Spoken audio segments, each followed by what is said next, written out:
আকাশ ভাঙা টানা বৃষ্টিতে ডুবছে ঢাকা, আর সেই জলমগ্নতার আড়ালেই ধেয়ে আসছে এক বড় ধরনের কাঠামোগত দুর্যোগের কালো মেঘ।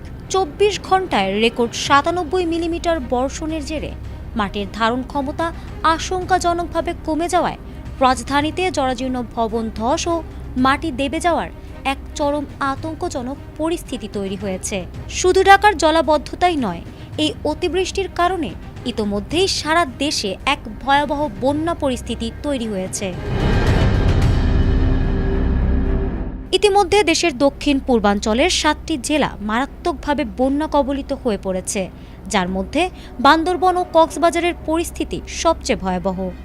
দুই অঞ্চলেই লাখ লাখ মানুষ পানিবন্দী হয়ে পড়েছেন এবং কক্সবাজারের রোহিঙ্গা ক্যাম্পগুলোতে পাহাড় ধসে ভয়াবহ মৃত্যুর ঘটনাও ঘটেছে।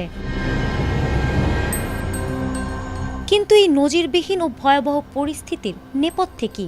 আবহাওয়াবিদদের মতে বঙ্গোপসাগরে সৃষ্ট গভীর নিম্নচাপ ও সক্রিয় মৌসুমি বায়ুর যৌথ প্রভাবেই এই মেঘভাঙা বৃষ্টিপাত হচ্ছে, যা দেশের দক্ষিণ পূর্বাঞ্চলকে প্লাবিত করার পাশাপাশি খোদ রাজধানী ঢাকাকেও খাদের কিনারায় দাঁড় করিয়েছে।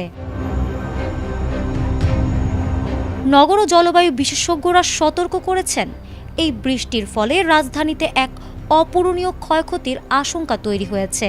মাটির নিচে অতিরিক্ত পানি জমে যাওয়ায় ঢাকার বিভিন্ন এলাকায় পিচঢালা রাস্তা ফেটে মাটি ধসে যাচ্ছে এবং বিপজ্জনকভাবে নলকূপের মতো গভীর গর্তের সৃষ্টি হচ্ছে। শত শত নকশা বহির্ভূত ও অতি পুরনো ভবনের বেসমেন্টে দীর্ঘক্ষণ পানি জমে থাকায় সেগুলোর ভিত্তি ও প্রধান পিলার মারাত্মকভাবে দুর্বল হয়ে পড়ছে। ফলে যে কোনো মুহূর্তে ভবন ধস, নিচতলা প্লাবিত হয়ে মালামাল নষ্ট হওয়া, আন্ডারগ্রাউন্ড ক্যাবল ভিজে দীর্ঘমেয়াদী বিদ্যুৎ বিপর্যয় এবং ড্রেনের নোংরা পানি মিশে সুপেয় পানির তীব্র সংকট ও পানিবাহিত রোগের মতো ভয়াবহ বিপর্যয় ঘটতে পারে ঢাকার বুকে। আবহাওয়া দপ্তরের পূর্বাভাস অনুযায়ী এই দুর্যোগপূর্ণ আবহাওয়া ও অতি ভারী বৃষ্টি আরও অন্তত ২ দিন স্থায়ী হতে পারে বা তারও বেশি। ফলে সামনের রাজধানীর ক্ষয়ক্ষতির মাত্রা ও ঢাকার বাইরের বন্যা পরিস্থিতি আরও অবনতি হওয়ার আশঙ্কায় নির্ঘুম রাত কাটাচ্ছেন বহু সাধারণ মানুষ।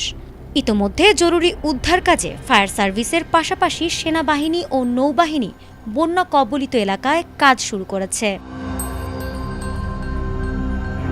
ফারহানা হক, ATN বাংলা।